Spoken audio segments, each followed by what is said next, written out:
तो बृहस्पति और शुक्र ये दो एक ऐसी परस्पर एनर्जीज हैं जो आपके जीवन में सुख समृद्धि विस्तार और आपकी किस्मत को अच्छा करके आपके जीवन में यानी कि शुक्र के प्रभाव को अच्छा करती हैं। आपके जीवन में एंजॉयमेंट लेकर आती हैं, खुशियां लेकर आती हैं। हर तरह से आप सुख सुविधाओं को एंजॉय करते हो। पर जरूरी नहीं हर एक की किस्मत यानी कि बृहस्पति के साथ साथ सुख यानी कि शुक्र जुड़ा हो। आज मैं आपको बताने वाला हूं किन लोगों की किस्मत और साथ में सुख समृद्धि जीवन में ऐसी हो जाती है जैसे खो सी गई हो। जीवन में सिर्फ और सिर्फ मेहनत या संघर्ष रहता है। कुछ लोगों की मैरिड लाइफ में प्रॉब्लम रहती है, धन जुड़ता नहीं है, पैसा बहुत खर्चा होता है, नुकसान होता रहता है। ऐसे क्या कारण है बृहस्पति से जो शुक्र की दूरी आपको सुख सुविधाओं से दूर कर देती है, आपकी खुशियों को आपसे दूर कर देती है। अगर आप इन परेशानियों को समझ लें और बृहस्पति या शुक्र के अनुसार आपको कब कैसे चलना है, आज मैं आपको बताने वाला हूं। यही परस्पर दूरी के अनुसार आपको किसके अनुसार चलना है, बृहस्पति के अनुसार या शुक्र के अनुसार। नमस्कार दोस्तों, मैं सुभाष शर्मा चंडीगढ़ से लाल किताब के ज्ञान में आपका स्वागत करता हूं। दोस्तों, जैसा कि हम जानते हैं कि एक ग्रह दूसरे ग्रह से कनेक्शन साधता है। अगर आप मान लीजिए कहीं बैठे हुए हो और आपके कुछ दूरी पर या बहुत दूरी पर या बिल्कुल बगल में आपके कोई व्यक्ति आकर ऐसा बैठ जाए जो आपका दोस्त है या दुश्मन है, तो सोचिए, आप तो कभी नहीं चाहोगे कि आपके बगल में आपका दुश्मन आकर बैठे। आप तो यही चाहोगे आपके बगल में, आपके आसपास, आपकी पहुंच में, आपकी जद में आपका दोस्त ही बैठे। तो इसी प्रकार से बृहस्पति और शुक्र दोनों की ऊर्जा अलग अलग है। अगर हम कलयुग की बात करें तो कलयुग में अगर कोई इंजॉयमेंट या फिर जीवन में कुछ देने वाले हैं तो वो शुक्र हैं। और जो जीवन में बढ़त बनाते हैं, हमारी ज्ञान बुद्धि से हमें सब कुछ मिलाते हैं, वो है बृहस्पति। तो दोनों की ऊर्जा जरूरी है, दोनों की ऊर्जा हमें बैलेंस में चाहिए। अगर यही कम ज्यादा हम कर दें, अगर मान लीजिए हमने बृहस्पति की ऊर्जा बढ़ा दी तो सिर्फ और सिर्फ दान पुण्य धर्म कर्म इनके साथ ही हम अपना जीवन निकाल देंगे। अगर मान लीजिए बृहस्पति की ऊर्जा को हमने साध के रखा और साथ में शुक्र की ऊर्जा को भी हमने साध के रखा, बैलेंस बना के रखा, तो दोनों ऊर्जाएं हमें जीवन में बहुत कुछ दे जाती हैं। अब आपने बहुत सी बार ये लोगों को देखा होगा कि मैं आपको एक एग्जाम्पल बताता हूँ। बिल्कुल ऐसा एग्जाम्पल है कि आपको लगेगा कि हाँ, सचमुच में कलयुग में हमें कान खोलकर, अपने दिमाग खोलकर, अपने दिमाग के दरवाजे खोलकर इस तरह से रहना चाहिए। ये नहीं कि हम अपने जीवन में हर चीज को बढ़ाते जाएं। एक व्यक्ति, उसकी अच्छी नौकरी लगी, अच्छी नौकरी, बिल्कुल बिल्कुल कहते हैं ना कि एक इज्जतदार परिवार, एक बढ़िया परिवार, और साथ में उसके एक लड़का, उसकी नौकरी लगी। अब नौकरी लगी, नौकरी लगने के से पहले वो प्रार्थना करता था, जैसा कि हम सब लोग करते हैं भगवान से कि हे भगवान, मुझे नौकरी दिलवा देना, मैं ये व्रत रखूंगा, मैं वो करूंगा, मैं इस तरह से आपकी पूजा अर्चना करूंगा। यानी कि उसने इस तरह से कोई पर कोई विश मांगी। कहते हैं जब इंसान को कोई चीज सच हो जाती है तब उस पर भरोसा हो जाता है। उसने एक अपना काम कर रहा था, अपनी प्रिपरेशन कर रहा था एग्जाम की, और साथ ही साथ उसने एक विश मांगी कि हे प्रभु, मेरा ये काम करा दे, मैं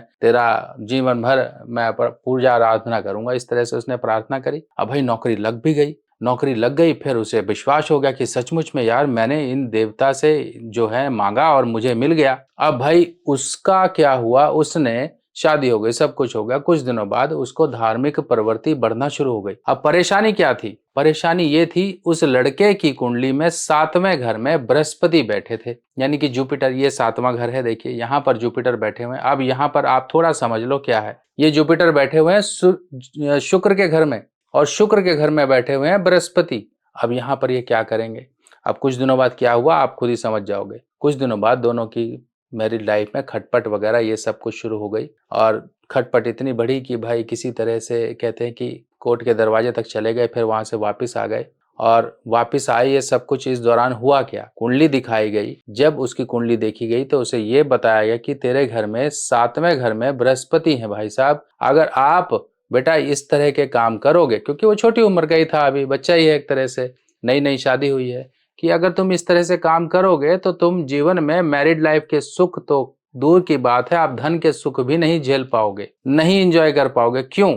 अब मैं आपको बताता हूँ क्लियर कट ये क्या चीज है। सातवां घर जो कि शुक्र का घर है, यहाँ पर बृहस्पति किराएदार की हैसियत से बैठे हुए हैं, यानी कि देख रेख की हैसियत से।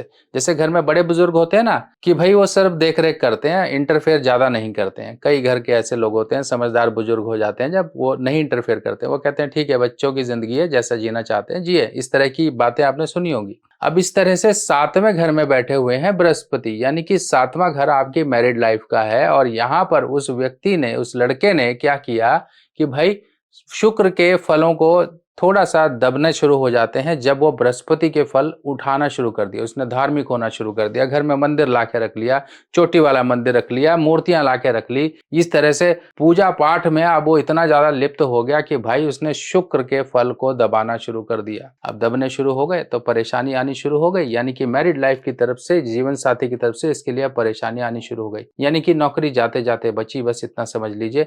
बहुत सी ऐसी कंडीशंस इसके साथ हुई, बहुत सी परेशानियां हुई, घर वालों को जिल्लत का सामना करना पड़ा, बहुत ही एक समाज में जगहसाई हुई कि भाई देखिए इतना समृद्ध परिवार, अच्छा परिवार, और इस तरह के झंझट में आके फंस गया। यानी कि उस परिवार की मटिया मेट करने के लिए सिर्फ और सिर्फ उसकी एक गलती ने उसके पूरे परिवार को हिला के रख दिया। फिर जब उपाय कराए गए, सब कुछ कराया गया, शुक्र के फलों को बढ़ाया गया, शुक्र के रिजल्ट्स को बढ़ाया गया, तब जाके उनकी मैरिड लाइफ सेटल हुई। आपने बहुत से लोग देखे होंगे, कोर्ट के दरवाजे तक जाते हैं, सालों साल लड़ते हैं, फिर बाद में out of the court settlement हो जाती है। इसी तरह से, क्योंकि उसका डाइवोर्स नहीं था, ये कलेश था, और कलेश उसने जीवन में उस समय को कम से कम उसने 3 साल इस तरह की मेजर परेशानियों को झेला। फिर बाद में धीरे धीरे धीरे धीरे सेटलमेंट उनकी होनी शुरू हो रही है। अब आपने ये समझा कि भाई कितने घर दूर। सबसे पहले तो यही समझ लीजिए कौन कौन से घर हैं जो बृहस्पति से, अगर शुक्र आपका है तो आपको थोड़ा सा धर्म कर्म में मन में रखिए। धर्म कर्म इतना भी मत करिए कि आपके ऊपर ही भारी पड़ जाए। धर्म कर्म करने का हक सबको है, पर इतना नहीं, अति नहीं करनी है किसी भी चीज की। सबसे पहले वो घर समझिए, बृहस्पति से कौन कौन से जो होंगे, शुक्र की दूरी कहाँ होगी तो आपको संभलना है। सबसे पहले देखिए बृहस्पति से आप सीधा गिनिए, अपनी कुंडली में बृहस्पति देखिए, जहां पर भी बैठे हैं आप, वहां पे जहां बृहस्पति बैठे हैं उसको एक गिन लीजिए। मान लीजिए बृहस्पति से दूसरे घर में, यानी कि बृहस्पति से सेकंड नंबर पर अगर आपके शुक्र हैं तो थोड़ा समझ जाइए। अब अगली कंडीशन क्या है, बृहस्पति से अगर मान लीजिए छठी पोजीशन में, यहां से देखिए बृहस्पति से अगर छठी पोजीशन में, बृहस्पति को हमने लगन में रख लिया, चलिए लगन में रख लेते हैं, एक तरह से अपने कागज पर बना लीजिएगा। यहाँ पर बृहस्पति बिठा लिए। अब बृहस्पति से छठी कंडीशन में, यानी कि छठा घर, ये एक परस्पर दूरी है, और ऐसी दूरी है जिसे षडाष्टक कहा जाता है। अगर यहाँ पर हैं तो आपके लिए परेशानी है। बृहस्पति से सातवां घर, ये सातवां घर, यानी कि बृहस्पति से सातवें अगर शुक्र है तब आपको बृहस्पति को छोड़ शुक्र को पकड़ना है। अगर बृहस्पति से आपके जो शुक्र हैं आठवें घर में है, तब आपको क्या होगा, आपको शुक्र संबंधित परेशानियां होंगी। इसमें क्या होगा, आपको बृहस्पति को ऊंचा करना है, केसर का तिलक, सोना इत्यादि, ये सब चीजें आपको फायदा देंगी। अब बृहस्पति से 10वां घर, ये 10वां घर है, यानी कि बृहस्पति से सीधे शुक्र आपके जो गिनती में अगर करें तो 10वें जाकर बैठ गए। यहां पर ये कहते हैं कि भाई अगर तुमने काम काज के अपने एरिया में, कई लोग तो ऐसे होते हैं काम काज के एरिया में अपने वर्क प्लेस में देवी देवताओं की फोटो लगा लेते हैं, वहीं पर ही बैठ के ये जाप कर रहे हैं, वो कर रहे हैं, टाइम मिल गया चाहे भाई किसी भी तरीके से, अगर आपने ये सब किया तो एक ही काम करने लायक रह जाओगे, बाकी चीजें एंजॉय नहीं हो पाएंगी। फिर परेशानियां आप खुद ब खुद क्रिएट करोगे। फिर वहां तो करता ही करता है, घर पे आकर भी दे पूजा पाठ पे लगा हुआ है। भाई अति मत करिए, थोड़ा सा करिए, उस चीज को बैलेंस करना शुरू करिए। यानी कि आपने शुक्र को छोड़कर बृहस्पति को पकड़ लिया, बृहस्पति के फल बढ़ाने शुरू कर दिए। आपके जीवन में सिर्फ और सिर्फ ख्याल होंगे कि भाई आप इन चीजों से दूर हो जाओगे, आपके अंदर भक्ति इतनी आ जाएगी कि आप इंजॉयमेंट और जो कलयुग का सुख समृद्धि उसको छोड़ दोगे। फिर आप बाद में पछताओगे, फिर बाद में आप ये कहोगे मेरे जीवन में तो कुछ था ही नहीं, मैं तो जीवन भर परमात्मा का दामन थाम के रहा, फिर मुझे कुछ मिला ही नहीं, मेरे साथ इतना बुरा हुआ मेरे साथ। फिर आप रोना शुरू कर दोगे। वो रोना आप खुद अपने जीवन में क्रिएट करते हो। आप अपने मन की शांति के लिए अपने परिवार को कहीं ना कहीं मुश्किलों में डालते हो। उनकी जो जीवन की एंजॉयमेंट सुख सुविधाएं हैं उन पर आप सीधा चाबुक चला देते हो, सीधा उनको काट देते हो, क्योंकि आप अपनी मन की शांति के लिए पूजा पाठ करना शुरू कर देते हो। इतनी ज्यादा करते हो कि जितनी नहीं करनी चाहिए, लिमिट में करनी चाहिए। अब मान लीजिए एक व्यक्ति है जो है उसके बृहस्पति 10वें घर में है, और वो व्यक्ति काम काज को छोड़कर या काम काज में बहुत दरियादिली दिखाता है, बृहस्पति के फलों जो है असर है हैं उनके अनुसार अपने कामकाज में चलता है। किसी के फटे में पैर घुसाना, किसी का काम कर देना, किसी के लिए हेल्प कर देना, बाद में क्रेडिट उसको कुछ नहीं मिलना, क्रेडिट कोई और ले गया। पर ऐसा व्यक्ति एक दिन बहुत बड़ा झटका खाता है। और अक्सर जुपिटर 10 वाले इस बात का ध्यान रखें, अगर आपने काम काज के एरिया में अपने दरियादिरी दिखाई तो ये आपके लिए बहुत घातक होती है। क्यों? क्योंकि ये शनि के घर हैं, शनि के घर में बृहस्पति बैठे हैं। शनि कहते हैं चुस्ती चालाकी, कर्म पर ध्यान दे। अगर तू धर्म पर ज्यादा ध्यान देगा तो तू इसी लायक रह जाएगा। सोचिए कहां से कहां चोट पड़ती है। अब आपने समझ लिया। अगर मान लीजिए जुपिटर से 12वें आपके, यानी कि जुपिटर से जस्ट पहले आपके शुक्र बैठे हैं, तब भी आपको संभलना है। अब संभलना क्या? संभलना ये है कि भाई देखो, सीधा सा मैं ये कहता हूं कि आप बैलेंस बना लो। पूजा पाठ इतनी देर मत करिए। खाना कितनी देर खाते हो? एक बात समझ लीजिए, खाना आप भोजन कितनी देर करते हो? भोजन, भजन और ये सब चीजें जो है ना, एक बराबर टाइम देना चाहिए। कि मान लीजिए आप भोजन करते हो 15-20 मिनट, तो 15-20 मिनट की पूजा बहुत है। भगवान को, परमात्मा को याद करने के लिए बिल्कुल क्षण मात्र ही एक सच्ची श्रद्धा से याद कर लिया ना, वही बहुत है। फिर हम अपनी मानसिक शांति के लिए मूर्तियां ला के रख रहे हैं, ये रख रहे हैं, वो रख रहे हैं, फिर कल को वो पुरानी हो जाए, टूट फूट जाए, फिर उठा के किसी पेड़ के नीचे रखाते हैं। तो सोचिए कितनी बड़ी बेकदरी करते हैं हम। कम से कम और धर्मों के बारे में सोचिए जो मूर्ति पूजन नहीं करते हैं या कुछ भी।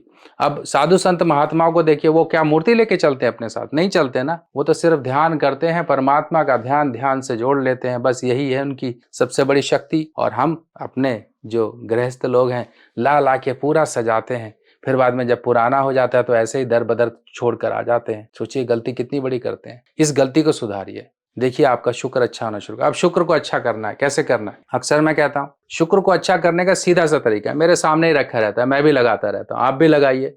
ये इत्र है, परफ्यूम्स हैं, एक तरह से नेचुरल परफ्यूम जिन्हें इत्र कहा जाता है। राजा महाराजाओं के टाइम से चले आ रहे हैं, पूजा पाठ तक के में ये इस्तेमाल होते हैं। ये ऑयल होते हैं एक तरह से, इनको इस्तेमाल करिए। अब ये जो है इत्र, ये एक गुलाब है, और गुलाब रूह गुलाब, जो कि प्रॉपर एजिंग किया होता है, प्रॉपर इसकी खुशबू होती है। गुलाबों का एक मिक्सचर होता है, गुलाबी, सफेद, इस तरह से रेड रोजेस, ये सब रोजेस एक तरह से रोज गार्डन होता है। इस तरह से ये गुलाब का इत्र है। फिर इसी तरह से एक मिक्स इत्र होता है जिसके अंदर सारी खुशबुएं होती हैं। अब ये खुशबू का आपके शुक्र से क्या लेना, ये भी समझ लीजिए। हम डिओड्रेंट परफ्यूम लगाते हैं, ठीक है, ये जितनी खुशबू होती है, जो मनमोहक खुशबुएं होती हैं, ये सब के सब शुक्र को अच्छा करती हैं। इसीलिए आपको कहा भाई इत्र परफ्यूम इस्तेमाल किया करें। पूजा पाठ में आपका मन नहीं लगता है, आपका समय इसीलिए खराब हो जाता है, मन नहीं लग पाया, तो पूजा पाठ के लिए हमने साधना इत्र निकाला हुआ है। भैया लगा लो, 10-5 मिनट पूजा करो, देखो कैसे मन टिका रहेगा, आपका कनेक्शन बना रहेगा परमात्मा से। इस तरह से करते रहिए। फिर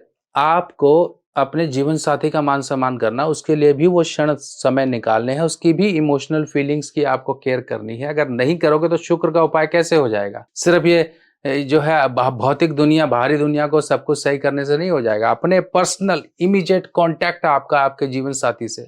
पत्नी के लिए उसका पति शुक्र है, पति के लिए उसकी पत्नी शुक्र है। तो किस तरह से आप एक दूसरे को इमोशनली आप सपोर्ट कीजिए, जीवन को एंजॉय करिए। देखिए शुक्र अच्छा रहेगा। कपड़ों को अच्छा पहनिए, एक दूसरे को गिफ्टिंग करिए, एक दूसरे को समय समय पे आप चीजें गिफ्ट करिए। आप गिफ्ट करने के लिए अगर आपको चाहिए तो हमारे पास ये जो परफ्यूम का पूरा सेट आ गया है, यानी कि 1 2 3 4 5 इस तरह से 5 वेरिएंट्स हैं। 5 वेरिएंट्स में से आप कौन सा पसंद करना चाहते हो, आपको पूरा सेट भेज दिया जाएगा। 3-3 ml इसमें होगा। आप चेक करिए 2-4 दिन, जो खुशबू अच्छी लगती है उसको आप फिर ज्यादा क्वांटिटी में ऑर्डर कर लो। हमारे पास 20 ml 50 ml के परफ्यूम भी है। इत्र लेना चाहते हैं, रोल ऑन लगाना चाहते हैं तो इत्र ये इस तरह से है। देखिए रोल ऑन होता है, ये आगे से इस तरह से होता है। ये देखिए ये रोल ऑन हो गया, यानी कि आप इस तरह से अपने लगाए हुए ये हा ये एक देखिए नेचुरल ही पावर होती है। उसकी पावर को हम अंडर एस्टिमेट नहीं कर सकते। वो हमारे मन को तरोताजा करती है। इस तरह से हम लगाएंगे, ये खुशबू हो गई। बाकी बचा कपड़ों पे लगा लेंगे, हो गया हमारा काम।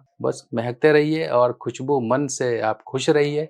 इस तरह की खुशबुओं को और बाकी चीज़ों को चेक करने के लिए आप वेबसाइट पर चेक करिए। मेल अतर, फीमेल अतर, परफ्यूम्स वगैरह सब कुछ आपके लिए लिस्ट कर दिया गया, अच्छी क्वालिटी के, कम दाम में, और ऐसी ऐसी खुशबुएं जो आपको ब्रांडेड परफ्यूम के मुकाबले की हैं। क्या आपको पता है आपके जन्मदिन पर आपके ग्रह बदल जाते हैं, यानी कि अच्छे ग्रह आपके जीवन में अच्छा फल देने के लिए आते हैं और बुरे ग्रह आपके जीवन में वो वर्ष को खराब करके चले जाते हैं। किसी ना किसी प्रकार की परेशानियां, दिक्कतें, दुर्घटना, बीमारी या फिर धन का नुकसान देकर जाते हैं। अगर हमें पहले ही पता लग जाए कि आपके इस वर्ष में आपके कुछ बुरे ग्रह आ रहे हैं, अगर हम उनका उपाय पहले ही कर लें तो उस वर्ष की परेशानियों से हमें निजात मिल जाती है। ये वर्षफल का मतलब होता है आपके जन्मदिन से लेके आपके अगले जन्मदिन तक का एक समय, जिस समय में बुरे ग्रहों का उपाय किया जाता है। इसमें कुछ छोटे छोटे उपाय होते हैं जो कि आपको पूरे वर्ष आराम का जीवन, आपके जीवन में उन्नति और तरक्की के रास्ते खोलने में आपकी मदद करते हैं। आप अपने वर्षफल को जरूर बनवाएं, क्योंकि वर्षफल ही वो आपके जीवन में एक अहम भूमिका निभाता है जो आपके जीवन में आने वाली परेशानियों को दूर रखता है। अपने जन्मदिन पर कर लीजिए कुछ छोटे छोटे उपाय और पूरा वर्ष आप मजे का जीवन पाएं। वर्षफल बनवाने के लिए आपको अपना नाम, बर्थ डिटेल मुझे देना होगा और आपकी वर्षफल रिपोर्ट बनाकर आपको व्हाट्सएप पर भेजी जाएगी, जिसमें कुछ छोटे छोटे उपाय दिए जाएंगे। कुछ दान दक्षिणा या फिर कुछ चीजों को जल प्रवाह इत्यादि करना, मंदिर में देना या फिर किसी गरीब को देना या पक्षियों या जानवरों को कुछ देना। इस तरह के कुछ छोटे छोटे उपाय होंगे जिनको करके आप उस वर्ष की परेशानियों से बचाव पा सकते हो। बाकी इस तरह की और जानकारी आपके लिए फिर लेकर आएंगे। तब तक के लिए अपने सुभाष भाई को आज्ञा दीजिए। नमस्कार।